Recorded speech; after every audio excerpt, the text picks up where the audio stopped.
So hello, jó napot kívánok. First of all, I would like to give a big thanks to the organizer and to the whole Central European Academy for organizing such a lovely evening. And I'm very glad that we met here for the first time and hopefully not for the last time. As it was mentioned before, my name is Matúš Michalovič, and I'm coming to you from Faculty of Law of the Comenius University in Bratislava, especially from the Department of Administrative and Environmental Law. And I will be talking briefly and maybe a little bit on the surface only about the circular economy in Slovakia.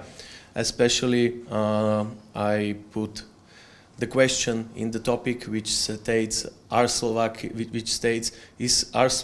legal frameworks adequate for the circular economy?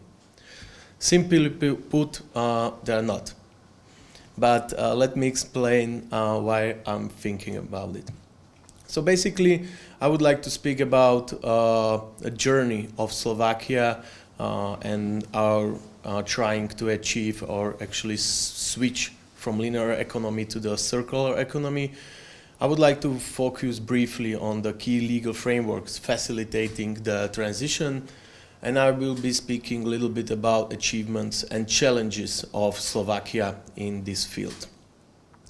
So I would like to start with stating what is the circular economy in contrast to the circular economy, because we used to, and we were born and raised in, I would say, linear economy. When we take some materials and raw materials from the nature, we create or make some products, we use them in our life, and then we are ready to dispose of it. In contrast, when we are talking about the circular economy, we make the products, we use them, and we try to collect them as efficiently as we can.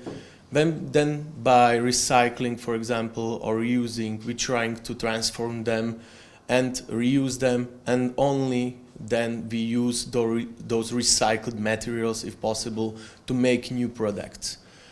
So the importance of transitioning to the circular economy could be described in a few points, or a few main points. So by environmental protection, the promoting the reuse and recycling products will decrease or decelerate the depletion of natural resources. We could also minimize the disturbance to our natural habitats and biodiversity. Of course, the main topic is also waste reduction. By creating products that are durable and that could be recycled or reused, we actually working on creating less waste. Less waste meaning that we also protecting also the landscapes and habitats, because we don't need to create new landfills, for example, which is a big issue in Slovakia. When we are talking about climate change, we can actually help to achieve not the stopping of climate change, but at least slowing the climate change. One study actually find out that we can lower our emissions by switching to circular economy by 40% until the year 2050, which is a huge amount when we are thinking about it. When we are talking about the energy efficiency, so the circular economy actually promotes energy efficiency through the reuse of products and materials. So we can recycle or reuse materials, and usually the recycling is much energy efficiency process than creating new materials or creating new products.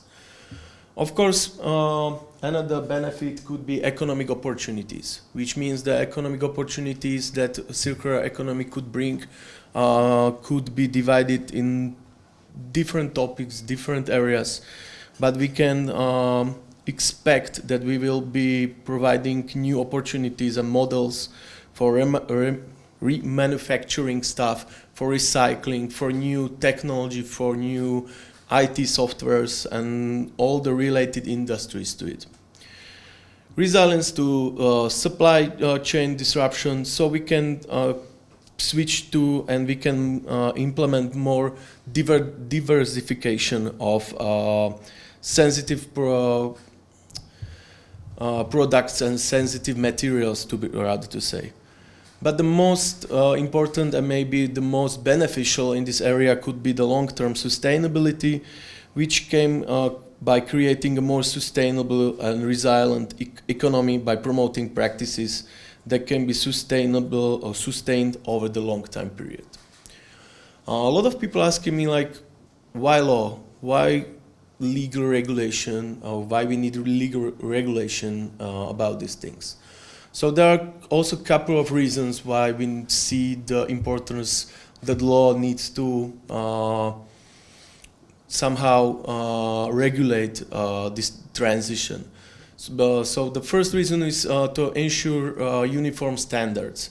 So the law creates the standards, for example, for waste management, resource use, and in the end, the law could reassure or could mean that all the players have their rule books and all the players needs to follow these rules. So the law also drives behavior change. So the regulation can compel businesses and individuals to adopt sustainable practices, which voluntary measures are often failed to do. So if we put it in law, we are more likely to make people and companies to follow it. Also, the law is only, I would say, system that can provide for enforcement mechanism. So only laws allow for the enforcement, for example, of penalties for non-compliance or making circular economy practices mandatory rather than optional or voluntary. And also, if you have good laws there that thinks in the long term, all the companies can actually focus on it and they know what to expect, which is not that, I would say, common in Slovakia, because we and our law system doesn't think about what will be in 10 years and 15 years. For example, I have a friend which works for Volkswagen, and he said when they decided like, okay, we will be creating new model in Bratislava, it is around 8 to 10 years before we make the decision and before we start creating these cars. So they need to expect or they can find in the law what will be happening. They will need to go through all the green books or white books of the European Union to see what will be the emission standards or how seriously or how rapidly we will switch, for example, to the circular economy. So the transitioning to a circular economy definitely requires a robust legal framework, and I will show you later that we don't have such a thing in Slovakia. Of course, Slovakia is mainly influenced by the European Union, which can be seen as a pioneer, and also we can say the European Union laid foundation by calling for sustainable growth and resource efficiency. And as it was mentioned a couple of times today, we are mainly affected by those two big strategies in circular economy, Circular Economy Action Plan 1 from 2015 and Circular Economy Action Plan 2 from 2020. And I would like to stress out that Slovakia, as a landlocked and small country, we can actually harness or a lot of opportunities, and we can benefit for switching to circular economy if we do it in the right time. So we still don't, I would say, we don't see this potential of it, which is unfortunate from my point of view. And we still have a lot of challenges before we get to this point, like this is really opportunity for Slovakia. We still have problem with high waste generation. We highly relies on landfills, and we need better resource efficiency. So when we are talking about anything related to circular economy in Slovakia, we still following the Circular Economy Action Plan of the European Union from 2015, and we're still mainly focusing on the waste generation part. So the main strategic documents who are mentioning the circular economy are a waste management program and waste prevention program, which is sad, and but hopefully they are coming to the end by the year 2025. So we can only hope that this still will be a really, I would say, strong pillar of the circular economy, but we definitely need to move forward and start thinking more about the circular economy than just the waste. The main regulatory framework or main piece of legislation is Act on Waste. And then at the moment, I would say we are focusing, or that the Act is mainly covering new topics are ban on single-use plastics, which came into the first couple, I think, last year. Also influenced by the legislation of the European Union. And we also have this deposit return system for beverage containers, which was introduced in 2019. And I can say that, I have it later, sorry. But I think we achieved around 88% returnability, which is pretty nice, and even the Ministry of Environment didn't count this high number of it. So we are happy about it, and we also a lot of those people who collecting them all around the city. And I think I didn't see that dimension that you mentioned, that you have less pickpocketing activities and stuff like that by this, but now I will be thinking about it more, so thank you for that. This is not that important. A couple of years we adopted this Act on Fees for waste disposal, because the rates for disposing waste on landfills was one of the lowest in the European Union. It was a, I would say, revolutionary act, because it changed the amount of fee depending on the recyclability level of the municipality. So if let's say one municipality recycle, for example, more than 60%, the fee will be only 10 euros for 1 ton. But if they recycle less than 10%, the fee for disposing of 1 ton of waste on landfill would be around 30 euros. But it only was set for years 2020, 2019, 2020, and the last column in the table was 2021 and later. So after 2021, there is no, I would say, impulse to create or to separate more for municipalities. So despite the progress, Slovakia still faces several hurdles in this way, in our waste management efforts.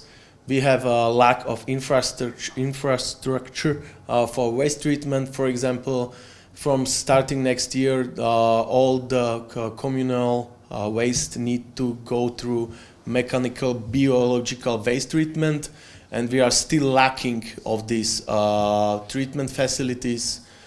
We still have a lot of shortcomings when we are talking about implementing of EU regulations. We are still waiting for some major directives to be transposed in our legal system. And there is a lot of struggles and there is resistance from municipalities. For example, starting next year, they need to collect the textile waste as a separate stream of the waste, but they are completely not ready for it. And the Ministry of Environmental really does not helping them. So when we are talking about some other strategy documents, we have something we called Enviro Strategy 2030, but it's still only mentioning the circular economy, but only, again, mainly in connection with waste. And we have something which is focusing on energy and climate change.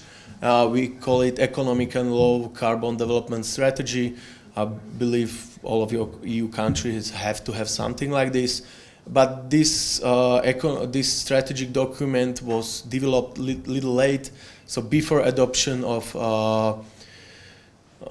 EU target of climate neutrality in 2050. So this target wasn't implemented in the calculation, so it's still not that helpful, and it only describes some of the measures that need to be done to achieve the climate neutrality, and one of them is also to progress and start thinking more about transitioning to circular economy. But achievements so far, we used to be one of the countries with highest landfill rates. So we slowly get these rates down. So as you can see, it was around 80% in 2005, and we made progress. So now it's around only 40% in 2022. And the recycling rates increased from around 3% in 2005, which is laughable, I would say, really laughable, all the way to the almost half of our municipal waste is now recyclable. In 2022, now it's even more.